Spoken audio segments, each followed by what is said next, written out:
So Caroline, when did you come to the UK? 1965, 1965. February 28. Why did you come to the UK in the first place? First, because this country, because we're in Commonwealth, Yeah. they sent invitation to all Commonwealth country to come. You're welcome. And that's when, after the bomb, to rebuild this country. So they want Labour to come and help. So are you a part of the Windrush generation then? Yes, of course. Of course, of course. And tell me, like, when you first, because what did you do when you first came to the UK? Where did you go into? Did you go to London, Southampton? Here, Manchester. You flew into Manchester? Flew to, stop in Heathrow, then connect another plane. There wasn't direct flight. That wasn't direct flight? No. So how was it when you came to Manchester in 1965? Like, explain, did you have culture shock? Were you just like, this is so strange? Tell me about that Strange, experience. gloomy, dark, fog, cold. Oh, that's right, because you said you came in February. February. Cold, freezing cold. You're saying winter now, this is not winter.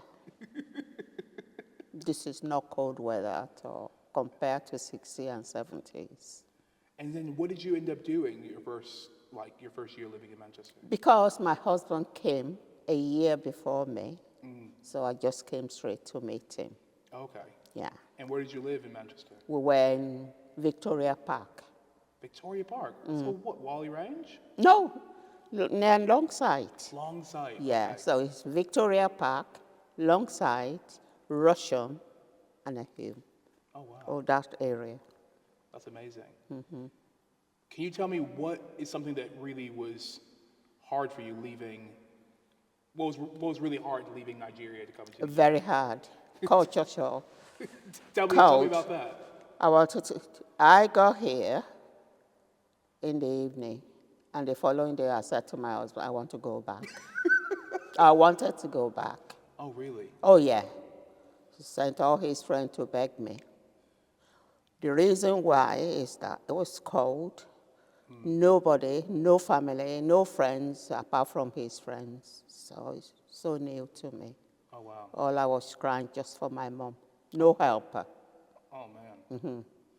So tell me, when you first came here, were you involved in a faith community immediately, or did you get involved, like, in Nigeria, were you a part of the church, like the Church of Nigeria? Yes, simply because the faith at the beginning is all from here, Church of England. That's our beliefs. No, nothing else apart from the Catholic. So straight away, when we got here, we started going to the church, which is St. Chrysostom in, I think that was the first church we went to. So, yeah. What is one of the most difficult things you experienced when you first came to the Oh, UK? God. Do you want me to go into detail? Sure. Discrimination, one.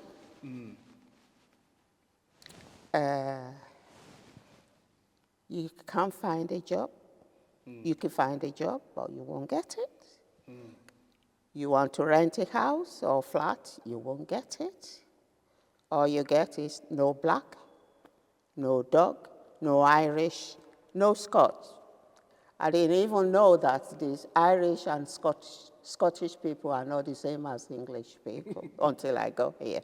Because back home, we accept every wife, man, women as an English somebody. It's only when we just room to let you knock on the door, so sorry, it's gone. But there underneath, we just say no black, no Jewish, no Irish, no dog. It was hard. And also, to get a job, it was hard. It's not nowadays you apply online and this and that. Used to be evening news, advertisement, a vacancy. You open the paper, you apply. Sorry, when you say set your name, if it's a foreign name, sorry, it's gone. And tomorrow the advert will reappear again. Sorry, he's gone. Do you know how I got my first job? How? Have to, because I've got English name as my first name, Caroline. My husband was Stephen. Okay. So I applied for a job and I put Caroline Stephen. Okay. So cut out Abiodun, and they called me for interview. Okay. And when I got there, I sat down like that, the foreman or whatever, walking up and down.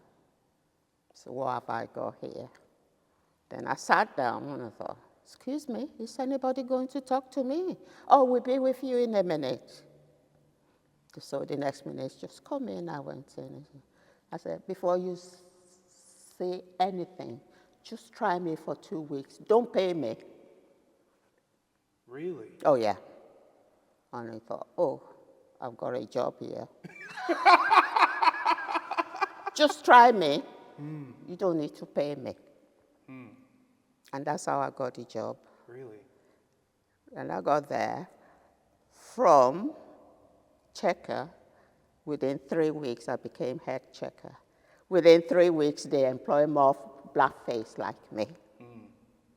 Trailblazing. Yes. So I set the precedent for other people, and that's how I got the job.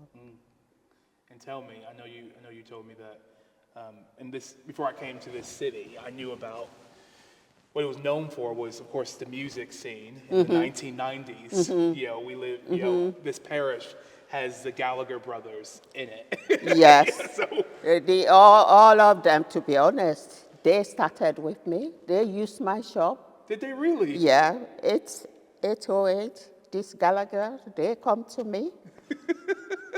Yeah, all of them. So you met the Gallaghers? Of course. And all the cast from, Coronation Street, they used my cafe. Oh, did they? Oh, wow. Have you met Peggy then? Peggy Gallagher who lives a couple. No, I'm not saying their mom, but I met the two boys. Oh man. Yeah. Oh, that's amazing. Yeah. But and also I knew that this was obviously a football city. Well, Crazy, right crazy from the football word go, season. yeah, Manchester United, United City. and Yeah. City, and Yeah. you know, in our church, people in our church has, you know, some people are very, very, very, very, very City, and some people are very quiet United. Yeah. And you're related to Marcus Rashford, and he's done amazing. Steph grandmother. Yes, Steph grandmother. Marcus. Yes. And he's done amazing things for the community, for the school, for the kids. Yeah. Yeah. Excellent stuff. Yeah. Do you think that is because he's written a little bit about like how he does have a small faith that kind of influences him a little bit, but it's interesting. You know, he became really known outside of the football world for the good things he did outside the football, Yeah. by organizing, helping the less fortunate people, the kids, so he became known for.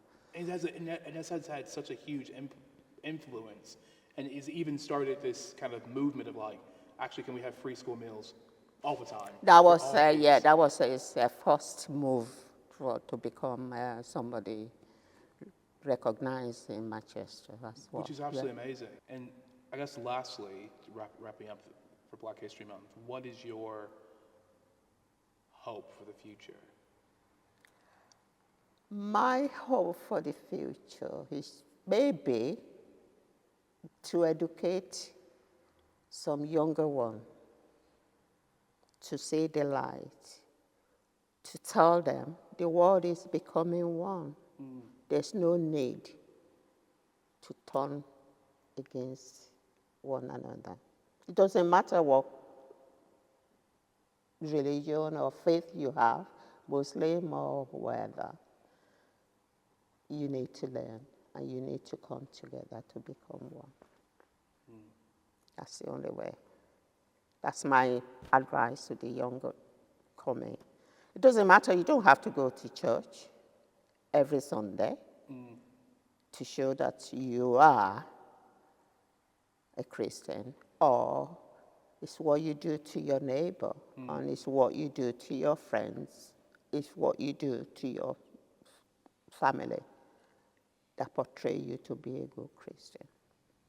Yeah, one thing you said to me when we had dinner, lunch, whatever you want to call it, in the UK, is that it stuck with me. It's on my wall, and it's the idea of prayer is important, but praying with your legs is also really important. So the idea of going to go do something, not just saying something about something, but actually going to go do something in acts of justice, not just going like, I'm going to stay in my room and just pray and then not do anything, but actually go out. And That's do what I'll tell you. If you go to Nigeria today, every single person, young one, what do? It's Bible. They talk to you in Jesus' name. They bow down in Jesus' name. And I said to them, you can pray 24/7. If you don't use this brain, Jesus doesn't come down to do it for you. You've got to do it for yourself and ask him for help to guide you. You made the effort and ask God to guide you. That's my faith. Thank you so much for this interview for Black History Month, and I really appreciate it. All right. Well, if you get something out of it, I'll be happy. Absolutely, thank you. If anything comes out of it, I'll be happy. Yes, Yeah. yes.